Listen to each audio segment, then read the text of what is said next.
Just another nice overcast day to work on my white car. Such a nice moody car, you know, no colors outside.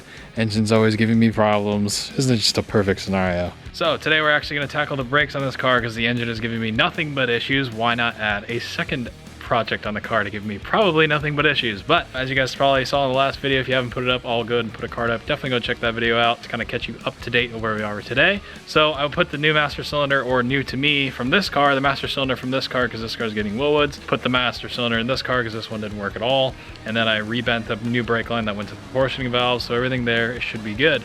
So now I'm going to go around and just kind of inspect all four corners just to see if anything's good. I'd imagine the brakes are good or have been rebuilt, they just were never bled. But I really don't know. I'm gonna kind of get into it. I'm gonna do some paint work down there and just kind of check every single corner of the car because I've yet to do that. I have yet to take the wheels off, so we're gonna find out a lot about this car hopefully in this video. And if not, if any of these wheels are bad, I do have 4 more from this car that are off. The front drums we took off of this car, obviously, that's in hovercraft mode. So I technically have a bunch of drums to choose from. So hopefully out of the parts that I got, I should be able to make this thing stop under its own weight. So we're gonna get right into it.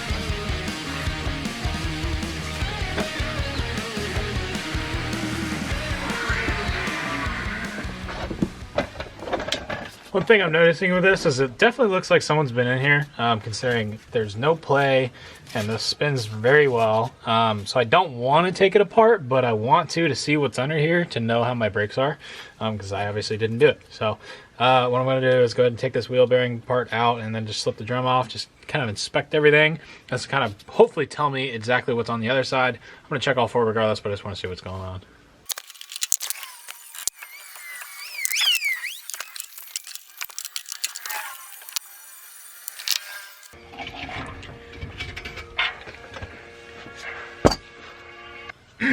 Alright, that's definitely a good thing. I'm noticing this has all been rebuilt.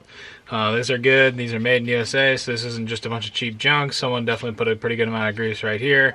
Pad shoes, or the pads have plenty of life on them. Everything looks good. Thank God something actually has been done. Looks like fairly right. So that's good. I'm going to go ahead and put them back together, just kind of check the wheel cylinders. This brake line looks like it's been replaced at one point, which is good. So all this stuff definitely looks good to me. Which is what I anticipated just on the look of the painted brake rotors and kind of what I was seeing on the outside of the wheel. So I'm gonna go ahead and kind of just inspect this a little bit, clean it up, put it back together, go to the other side. All right, now we got everything put back on. I put new grease in there, kind of cleaned everything up. So now I want to go ahead and, you actually see this through the wheel and it looks horrible to me. So I've gone and just sprayed some Simple Green degreaser on it. Clean it up, get all the grease and grime off the face of it, and I'm gonna go ahead and just shoot them black, and then I'll do the same with the wheel and clean them up so you won't technically see them, so I'm not advertising. I paint black, clean it up, put them back on.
Alright, so you can see I got most of the side prepped. This is the harder side because it has all the steering components, the actual power ram, you know, a lot of stuff, fuel line. Some more stuff on this side, the other side's way easier. But I went ahead and just degreased most of the frame, most of the top control arm. You know, it doesn't have to be perfect. Nobody gets in here at a car show and stares at it, so don't worry about it too much. I'm not taking it as carefully as I am on that car, but I just wanted to make it look a little bit nicer since I'm already in here. I'm gonna go ahead and take some pliers, straighten these out, straighten this out with a rag and some pliers so I don't scratch the metal a bunch, but I want to straighten that out because it's all dented, because you can actually see this kink right from outside the car, and I don't really like it looking at it. But yeah, got it all prepped up, so I'm gonna go ahead and shoot some paint on this, and should come out pretty good.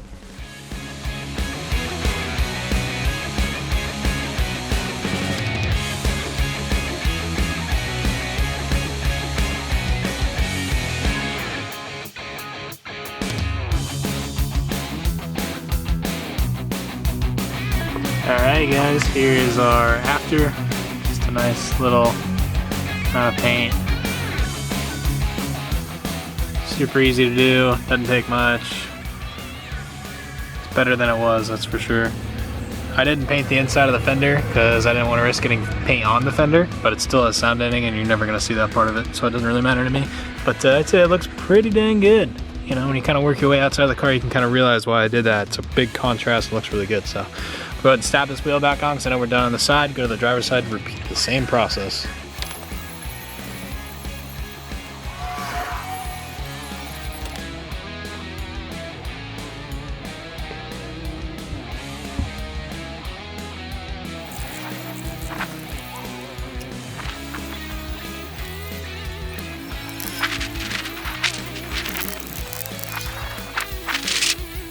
Alright, so I wanted to point this out because nobody really does this. So I'm doing the back of the wheels right now, just in case you didn't catch that. These are not the fronts, this is them flipped over. And I'm cleaning the back for a specific reason. Now, they're always dusty and dirty, but I want to check everything to make sure, you know, I don't want to see any big rust holes or anything. And these are fairly new wheels, and I know they are, so I wanted to clean them up because there's a small chance that when your wheels turn in a certain way, you can actually see through these holes, and I don't want to be looking at, you know, this kind of material and coloring when I could be looking at this. And you guys saw in the video, I didn't do nothing but use this. I had a Scotch-Brite pad here, but I don't want to use it if I don't have to. I mean, there's a couple places I'll probably end up using it in here and here to get some of the corrosion off. You can see it literally comes right off. They're not hard to clean at all, but all I did was just spray some Simple Green on it, and then that was my pre-greaser. And then I went ahead and used the classic PB Blasters degreaser, the citrus-based stuff. You can get this at any hardware store or any real general store for both of these, and then just sprayed it on there, and it works really, really well. And that cleans the inside of your wheel. You can be a little bit more aggressive on the inside because if you scratch it or whatever, if you have a polished wheel, it's not too big of a deal. But I wanted to show the before and after just because I haven't cleaned this wheel yet, but it'll clean up just the same. So I'm gonna clean both of them up, bring them back over there and put them on the car, and you'll see what I mean, why I clean these things up. All right, so I got the front of the wheels cleaned up as well. As you can see, they cleaned up really nice. Same with the rear of the wheel. This one's a little more pitted than the other one, but still cleaned up really well. So you can kind of see why I do this. It's a lot easier to do off the vehicle. So this one looks a little bit more pitted, so when I get the camera up closer, you can kind of see this one has a little bit of pitting. Not really pitting, but like surface corrosion, I guess would be a better word to call it. This happens a lot on chrome items, or chrome or stainless bumpers, or I guess chrome bumpers in general, where the plating starts to get, you know, pitted a little bit. You can see that even more so on this bumper. This is a little more of a kind of excessive version of that. You can see it's pitting a lot more than the wheels are. But what I'm going to do is take some steel wool, show you guys how to clean that stuff up really easily.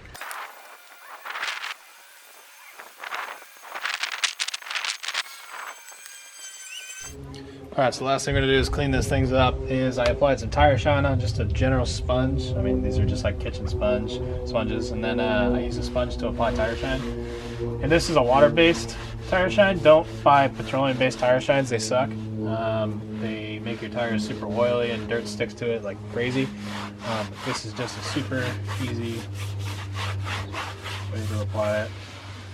Went ahead and mounted my Steely off the red car on this thing. I don't know why, but I think just Steelys just look right on Galaxies. It just looks like that iconic big body Ford muscle car. And I definitely, if I had some big slicks on the back and I had these Steelys on the front, oof, that would look good. But I got these things cleaned up, so I'm probably going to swap them back on, start working on the other side. They came out really good. You know, that's why I said just clean your wheels. You got the time, got them off. It's not hard to do. You know, it's just easy stuff. And it definitely, as I said earlier, it really improves the look of everything. So I'm going to go and slap these things on and start working on this side of the car. All right, so get this. So I'm like I'm just starting the time lapse, getting ready to take this wheel drum off. And I go to take my cotter pin out. I'm like, damn, that looks like a nail. Whoever put this thing together literally used a nail. Actually used a nail. You can see the head of it right there. The head of it right there. Someone actually used a nail as a cotter pin. I've never seen that before. I mean, I guess it works. I mean, I guess I've never seen that before. That's a new one to me. Why is this thing? I thought that was kind of funny. I've never seen someone use an actual nail before as a locking pin. Look at that. That is a genuine freaking nail, dude. That's definitely not going back on.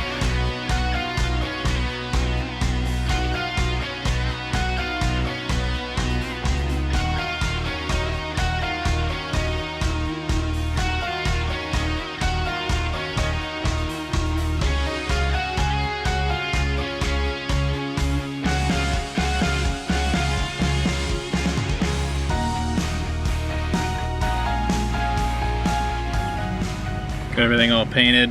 Again, like I said, this stuff's not hard to do. It's also not perfect. It's a lot better than what it was. I highly recommend doing it. It's super easy, keeps everything nice and clean, and prevents more rust from the future. So go ahead and slam this wheel on and keep going. Hey guys, and I also found another nail. This one's got a nail in it too. Don't have a cotter pin? Slam a nail in there, it'll work.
Alright, you guys probably saw how hard of a time I was having getting these freaking wheels off.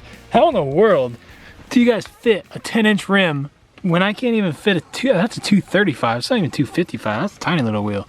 I can't, that's a 7-inch wide rim with a 255 tire, and I was getting hung up on this thing like crazy. And I know for a fact that if I try to put bigger wheels on it and I roll this fender up, and I tuck this thing in so then I get that extra inch of clearance, I'm only gonna be able to fit a 255. I won't be able to fit a 275 like I actually want in here. Like, what am I supposed to do? How do you guys fit a big freaking massive meat in here? I don't get it. Like, these cars suck to build. Why did I keep choosing stupid cars to build? But again, same thing as last time. This brake has a bit of words. This brake system has been repaired too. Pads look good, rotors look good, everything seems to look good. Therefore, I'm just gonna kind of clean it real quick, put it all back together, and then we're gonna slap some paint on it. You can kind of get a glimpse of my floor rust over there in the trunk, and we might take care of on another date. But yeah, I was thinking it has new shocks in it, or semi-new, but yeah, you can kind of see how this is going. I'm afraid I'm gonna break this trying to get the wheel back on. So all this stuff is just garbage. I mean, I don't even care about cracking it because I'm pretty sure I'm gonna try to repair this because I know this is all rotted.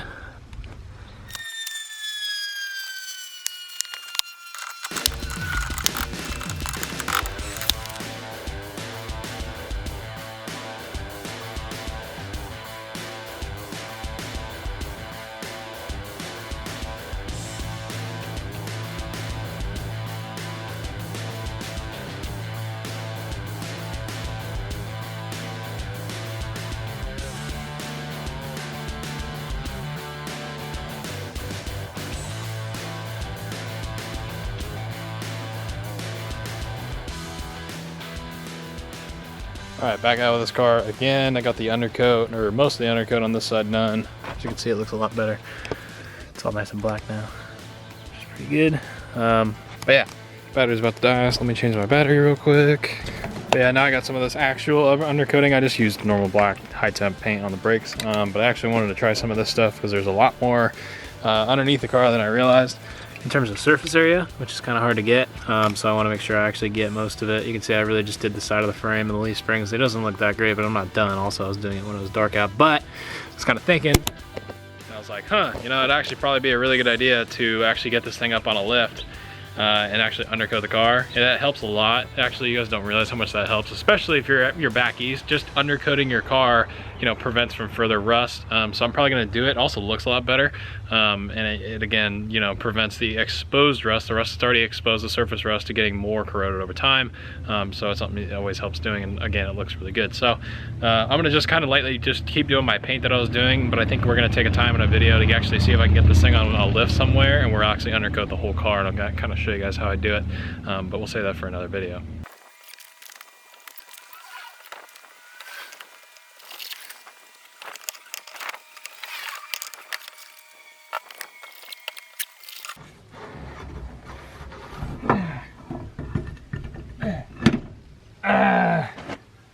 Why is this so difficult?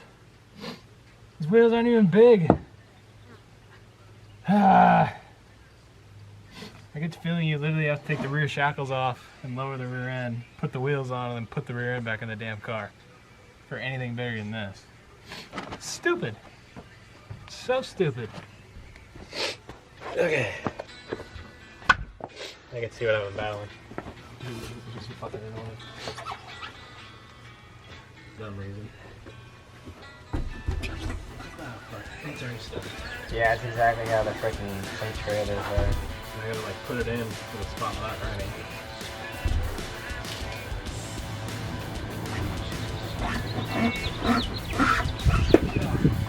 That was way easier. The other one took me 10 minutes to get thrown up. Right. Yes. That was a bitch. I couldn't even, like how I was wiggling in like that, I could not do that with the other one. Yeah, total bitch. Yeah, that's how some of the freaking trailers are. It's such a dumb design. It looks cool on this, but... Alright guys, my allergies are actually making me explode today, again, as usual. But, my buddy Brandon came over and helped me bleed brakes. Shout out to Brandon. But, check this out. Oh my gosh. We have brakes that work very good. That's awesome. Heck yeah, I was blown away. Because this system had absolutely no brake pedal before. You got to keep that in mind when we were putting it on the trailer. Brake pedal, you could play basketball off the floor.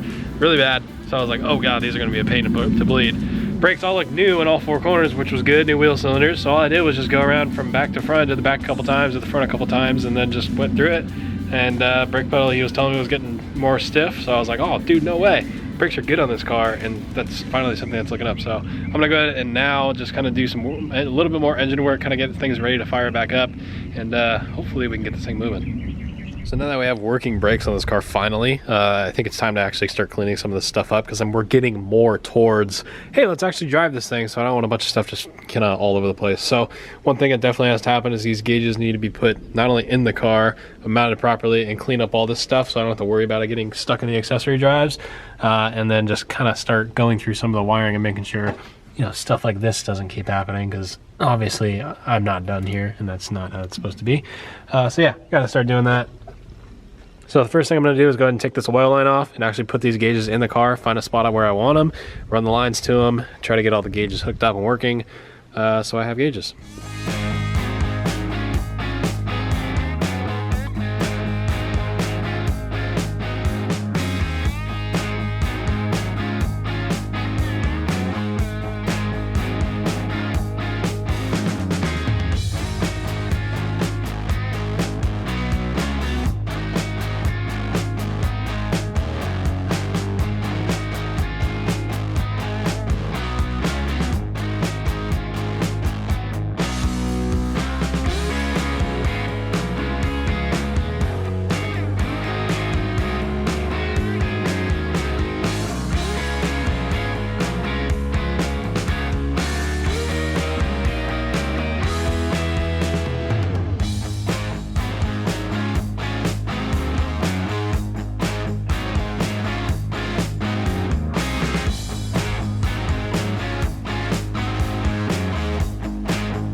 So our throttle is done, our brakes are done, everything's pretty much done to where the point where I might be able to drive this thing if I hook everything back up to it.